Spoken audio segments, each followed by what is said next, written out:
Hello guys, welcome. And today we will do true false not given. So the basic premise of true false not given is that if the question and the passage have a similarity in terms of meaning. Okay.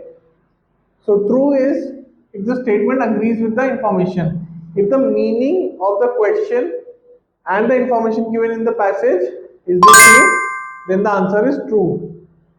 If the meaning of the question and the passage given is completely different, then the answer is false.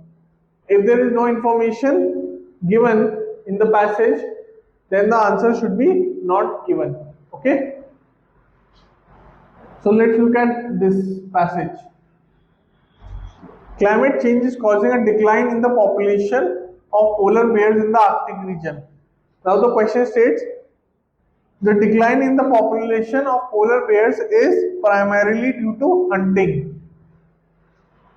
So in the question and in the passage, you have two different things. Here climate change is given as a reason, and here hunting is given as a reason for the decrease of population of polar bears. Okay, so these are the keywords: decline. Okay, so this cannot be true, right? Because the meaning here in these two are is totally different. The reason is totally different. One here is climate change, here it is hunting. Okay, so true cannot be the answer. But can it be false? It could be. It could be false. Okay, but again, because since the statement just stops here, the passage just stops here, and there is no mention of hunting. Okay, there is no information about hunting in the passage. There is no information that hunting could also be responsible for the decline of population in polar bears. So the answer is not given. Why? Because the statement just stops here, right? There is no information given about hunting, whether it can be a cause or it is not a cause. Okay? So the answer is not given. True, false, not given are all about meaning. It's the fact the meaning should remain the same.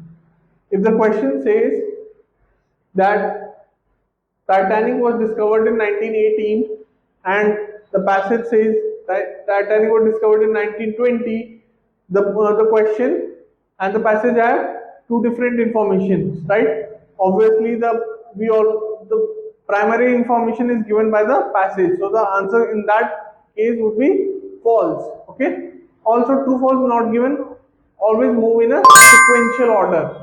So let's say if you find your answer for the first true, false, not given in 11th line, then for the second question your answer will be found after the 11th line.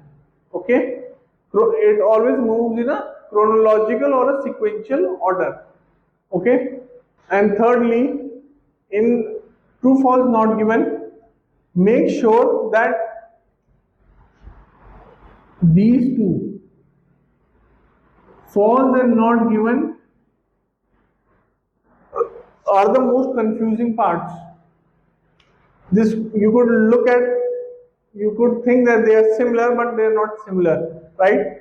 Like in the example here, because there is no information about hunting, right? In the passage, you can be tempted to write false, but because there is no information about hunting, the answer should be not given.